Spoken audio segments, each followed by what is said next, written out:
Welcome to D2 Bites, a show where our guest and I serve up quick conversations over snacks. My guest today is Britton Shinn, VP of Strategy at D2 Creative. Hello, Laura.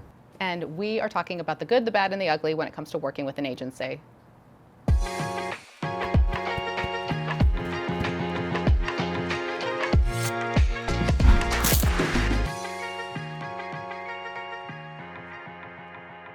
Our industry ebbs and flows a lot. Sometimes companies want to use just in-house talent for marketing. Sometimes they want to lean on agencies. What are you seeing right now? I've been reading recently that the trend has been with larger organizations to take agency work back in-house. And it's funny, what's old is new again. 10, 15 years ago, everyone was going with big holding companies. Now they're pulling work back in-house. I suspect that's probably for a number of reasons. And I know one experience that I've heard from many of our clients is you meet a great team and then you never see them again after you sign the contract. The bait and switch. Yeah, and that the whole A team, B team, C team thing. And the bigger an organization is, the more likely that's what they're going to have to do. Companies are just becoming more concerned about the way they're spending money in terms of what are agencies actually doing for them.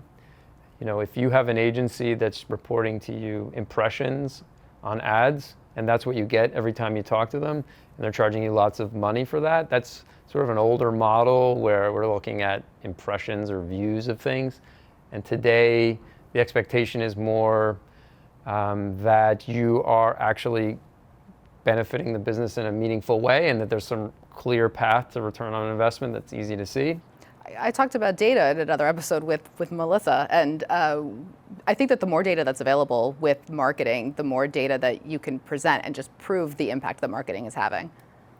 Absolutely. I mean, let's be honest, if you know, most of our clients are looking for results. They want change. They have sales goals they have to meet. They have marketing objectives. They have business goals that the company is trying to achieve. And they need something measurable. If they're being funded to do something, they can't say, well, we'll get them next time. You know, how many times can you do that? And now everyone's been hearing for decades about how measurable digital is. And now I think agencies are being held more accountable. And so are the in-house teams. They have to prove that they're spending money wisely. And there's definitely a lot of scrutiny of spending of marketing dollars. So if you can prove that it worked, I think you can get more dollars. And most of my clients, I'll hear from them that if we can prove that this works, I've been told that we can get more money, but we have to prove that it works. Which is another interesting thing about digital, is because you can try things. You can do something for a little while, and if it doesn't work, you can stop and do something differently. You haven't committed to a relationship with a network or a big media organization around hundreds of millions of dollars of ad buys. You can do things in small ways. If they work, you can expand them. You can do things, you can do more tactics. You can do change in geography. You can change the people. You can change the messaging. That gives you a lot more control and a lot more opportunity to demonstrate performance. What are the signs that a company should hire an agency or a new agency? If you're the client and you're not seeing the kind of results you want to in 3-4 months, not 3 or 4 weeks or 3 or 4 days, then you should ask your agency about why is that? Why do you think that might be? And the agency should have an explanation for you, I think, why a particular tactic isn't working. And hopefully, they've already thought of something that they can do instead of that. Mm-hmm. But I think that if you're looking for your agency to do something new, a good way to do that is come to them with the problem that you're seeing. Because we're problem solvers at agencies. We're looking for ways to solve problems. We'll feed on that. You know, we'll get excited about what it is that we have to do and how could we get there and what could we put in front of these people.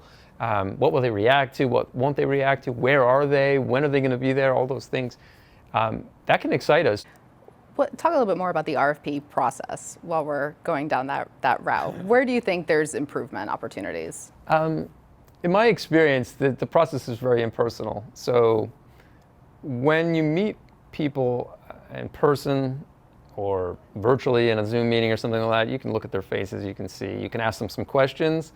When you get an RFP, it's been prepared, maybe not even by the person who, in the business itself, could have been prepared by someone in the purchasing department, and they're just sort of ticking boxes and it's not necessarily clear what they're looking for. And as someone who may be participating in the RFP or an organization that is, you never feel like, well, I have one opportunity to ask questions, I've got to get it right. It's a process that I understand that it has to be done, but it's not the best situation. It's always better to kind of have a more organic conversation with the client and get to hear what their problems are, because what we're really trying to do is solve their problems. And if they just say, I need a this, that, and a this, there's not enough context there, and you may miss some of those details when you're responding. How important is the onboarding process? I think it's super important. I've come to value it more than I think I may have earlier on in my career. And that may have been some opinions I had about, is this perceived of as being valuable? I think sometimes a client may be hesitant to pay an agency to get to know them because it seems like something the agency should just do. Like, if you want to work with us, wouldn't you take the time? And yes, of course we take the time. But the onboarding process is much more structured than doing research, looking at websites, looking at marketing materials, evaluating their social presence. That's all done in a vacuum. When you actually have an onboarding engagement with a client, you're taking them through exercise, you're asking questions. Ideally, you're having voices from all of the organization, different stakeholders, and you're getting different perspectives. And then they come to trust you more. And they've heard your questions, they know you've listened to their questions, and when you go back to them and prove to them that you've listened to their questions, I think they feel more comfortable with you.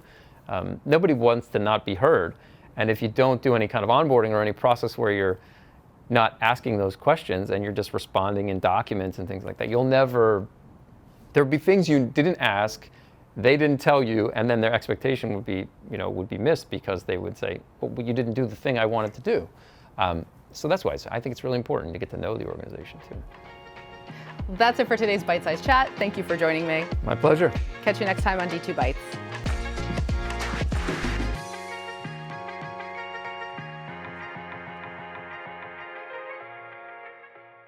Let's talk about something controversial to really get the people riled up.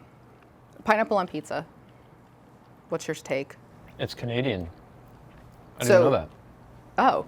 Did you know that was Canadian? Actually, I think I did, because I think you may have told me that already. I was in Hawaii. And with Canadians? No, but we were talking about Hawaiian pizza, and it turns out it's not Hawaiian. Oh yeah, it's very popular in Australia, but that's very far from Canada.